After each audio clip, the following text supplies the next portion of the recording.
Tá me ouvindo agora? Tess. Parei tudo no meu dia só pra vir aqui te fazer uma pergunta. Só isso que eu vim fazer aqui. Eu quero saber quem é que consegue falar sobre seixo com o pai ou com a mãe. Sei lá, de maneira natural, assim, sentadão na mesa. Porque eu não sei vocês, mas eu falo com os meus sentado na mesa de jantar. Sexo, vida sexual, sobre tabu, sobre igreja. Então não adianta, porque eu sou crente, vai perseguir igual. Ele falava bem assim, olha, Validade. eu só quero te falar Verdade, que essa pessoa, e toda vez que ela te vê, ela vê isso aqui bem grandão, assim, na tua cara. É só isso aqui que o fulano vê. Pra conscientizar. E eu acho que eu tinha, sei lá, 16, 17 anos de idade. Eu fui muito claro com ele, se não Foi pega mesmo? aqui, não toca ali, não abrir o jogo. Por quê? Todo e qualquer toque vai querer lhe provocar e vai deixar você pirado. Aí você vai tentar buscar controle, chega um momento que você não vai conseguir. Aqui a gente tem chá de lingerie, né? Quando vai casar. Aí todo mundo, tipo, cada um dá uma palavra. Todo mundo tava tipo assim, que Deus te abençoe, esse casamento ungido e tal. Chegou na vez da mamãe, agora, é a pastora, vai. A mamãe tava lá fazendo alguma coisa, ela só virou assim, ela falou, Dalit, a única coisa que eu tenho pra falar pra você é relaxa que encaixa.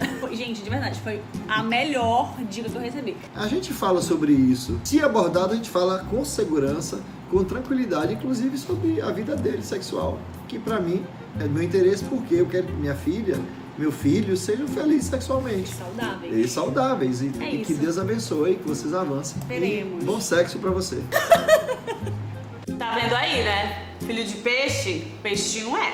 Esse vídeo é exclusivamente para nós mulheres. Isso mesmo, é com você que eu quero falar hoje. Falar, comunicação, informação. Mulher é um bicho que foi criado para falar. A gente gosta, um hobby. E a falta dessa comunicação, dessa informação, dessa comunicação é o que acaba causando certos bloqueios naturais quando o assunto é sexo. A verdade mesmo é que nós mulheres nunca tivemos o acesso assim suficiente, aquele ombro amigo. E aí, principalmente nesse quesito, a gente cresce assim sendo muito reprimida pelos pais, pela igreja, pela sociedade assim de um modo geral. E aí o que acontece na maioria das vezes é que consequentemente a gente acaba associando o seixo a uma coisa assim errada. E aí, meus caros, o que acontece é que quando a primeira experiência vem, porque ela vem, ela há de vir, o corpo simplesmente não funciona. O corpo não vai, não sabe do que se trata aquilo. Isso porque a gente não conhece o próprio corpo e não sabe do que a nossa mente é capaz. Nossa mente é um bicho poderoso. Os meus pais tiveram 3 filhos. A Isla, eu e o Isaías. Nessa ordem, eu sou a filha do meio, o Isaías é o caçula. Eu sei, gente. Eu sei, parece que eu sou mais nova, não precisa falar. E lá em casa, eles sempre foram bem abertos em relação a isso. Era tratado de uma forma bem leve, bem orgânica, bem normal, como eu particularmente acho que deveria ser em todo lugar, em todas as casas, com todas as relações paternais. Meus pais sempre foram muito assim de responder todos os nossos questionamentos, todas as nossas perguntas. Eles respeitavam muito essas nossas fases e quando era a hora certa, eles sentavam com a gente e falavam. Sabe que ele tá vendo na tua cara, né? A primeira coisa que ele vê quando ele te olha é isso aqui, ó. Ele vê uma chama bem grandona na tua cara, isso aqui que ele vê bem grandão. Tinha sempre aquela conversa normal de família que todo mundo deveria ter. Se a gente ouvia alguma coisa na escola ou em malhação, sempre aprendendo com novelas, eles corrigiam a gente e explicavam a verdade, da maneira um pouco mais na íntegra, sabe? Papo de cegonha, a gente nunca caiu nessa. O máximo que meu irmão acreditou é que ele era um girino, que eu falei isso pra ele quando ele tinha 5 anos de idade. Gente, meu vizinho tá arregaçando o teto aqui. Que é isso? Ele tem um dinossauro ou é um filho? Como é que é?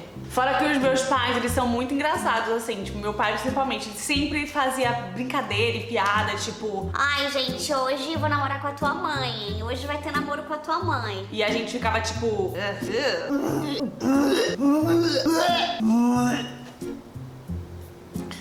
Top, pai. O que pra mim se demonstrava... Tudo bom? Uma coceira no ouvido. O que pra mim demonstrava ainda mais é essa leveza. E como isso era algo muito natural, muito orgânico na relação deles. E que, consequentemente, seria na minha por eu ver aquilo de maneira mais orgânica, mais leve. Então, vamos entender aqui uma coisa mais uma vez. Titia já falou sobre isso, mas vamos repetir aqui, eu tô com paciência. Vamos repetir.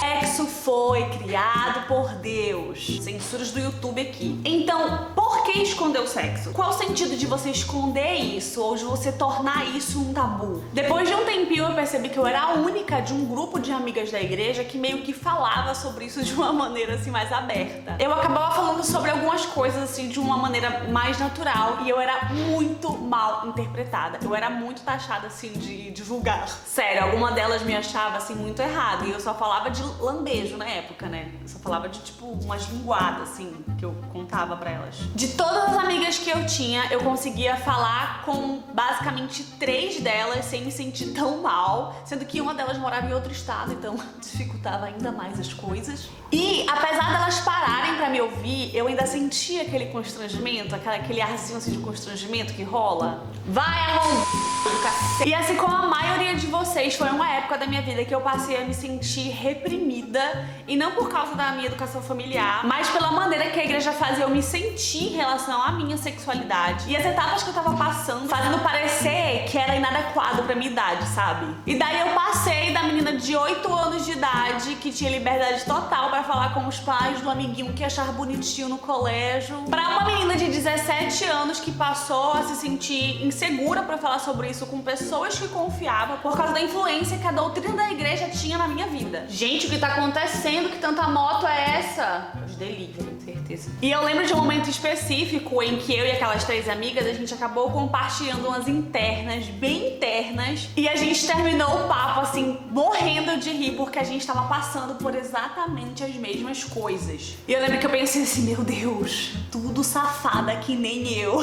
Porque era assim que faziam parecer, que eu era uma cachorra safada, bichicata, vagabunda. E aí eu lembro que nesse momento, assim, eu entendi que não tinha porquê a gente não compartilhar certas coisas que muito provavelmente acontecem com todas as mulheres. Ou com a maioria das mulheres, sabe? E esse é o passo principal, gente, para o deslacre mental.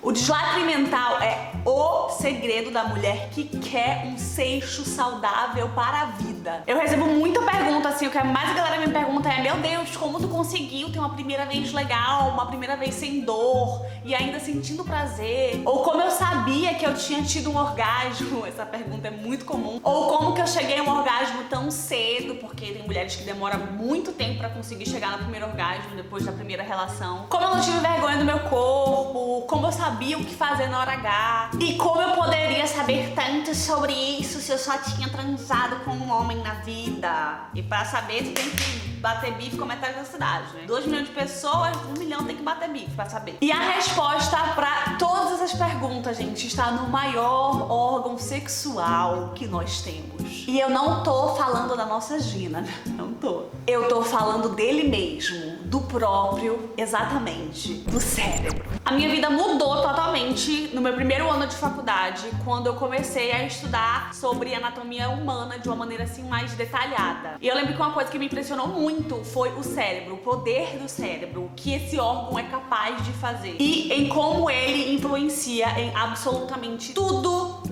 no nosso corpo. Desde armazenamento de informações, liberações hormonais ou sei lá, a sensibilidade que tu sente na ponta do teu pé, tudo vem do cérebro. Sem o cérebro a gente não anda, sem o cérebro a gente não come, sem o cérebro a gente não pensa, sem o cérebro a gente não caga, sem o cérebro a gente não transa. Não tem seixo, meu amor, não tem. O nosso cérebro, ele trabalha com o nosso inconsciente, o nosso consciente e o nosso subconsciente. E isso vai afetar a gente de diversas maneiras, em hábitos, em conceitos e no controle sobre várias funções do nosso corpo. E bloqueios mentais sobre sexualidade, sendo eles por falta de informação ou por traumas, pode acabar desencadeando vários problemas físicos durante o seixo, que é triste, choram as rosas. O que acaba causando uma frustração em várias mulheres, principalmente a que esperam arduamente por esse momento e quando finalmente podem, não rola. E o sexo associado a algo pecaminoso, a algo impuro, prejudica não só a nossa vida sexual, como também nos limita muito como mulher. Porque a gente acaba se prendendo muito e se limitando muito a um padrão que, sinceramente, bem chato,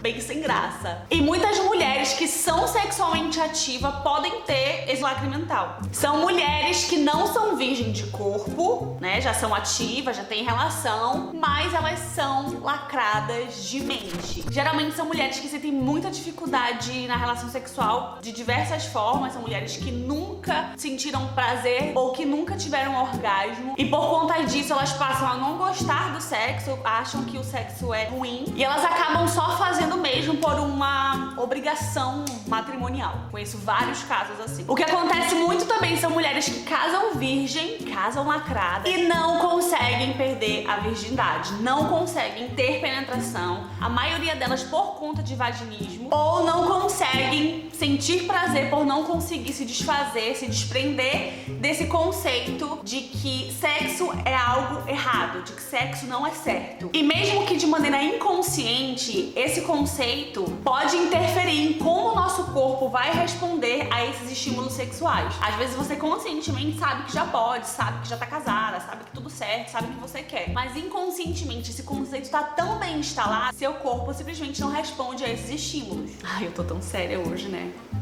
E sabe por que a maioria dos homens dificilmente vão apresentar algum tipo de dificuldade nesse quesito sexual? Justamente por eles estimularem o cérebro desde a puberdade.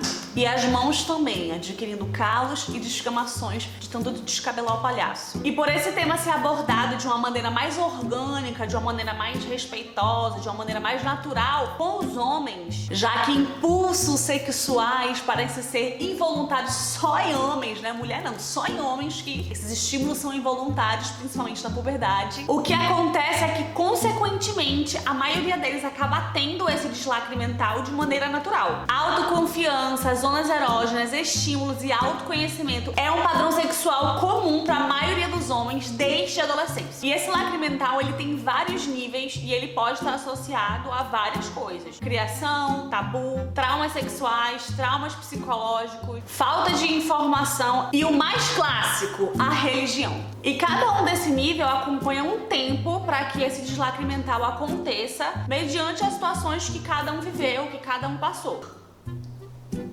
E é isso. O código de segurança desse vídeo é Comunidade da Tia Dalet. Então, se você chegou até essa parte aqui do vídeo, coloca aí embaixo Comunidade da Tia Dalet, que eu vou saber que você tá fechado comigo nessa. Então é isso, gente. Espero que vocês tenham gostado das notícias. Espero que vocês tenham gostado desse vídeo. Não esquece de dar like, que ajuda super na divulgação. Muito obrigada. Se tá caindo aqui de paraquedas, custa nada. Se inscreve aí, que tem muita coisa boa vindo. E também compartilhe esse vídeo com o máximo de pessoas que vocês conseguirem. E também me sigam lá nas minhas redes sociais. Eu sempre tô por lá, sempre tô abrindo caixinha de perguntas, sempre respondo vocês por lá. Respondo o máximo de pessoas que eu consigo, que eu adoro conhecer vocês. Então é isso, gente. Que isso, gente? Que loucura. Então é isso, gente. Um beijão da titia. Da titia o cacete. Gata desse jeito. Então é isso, gente.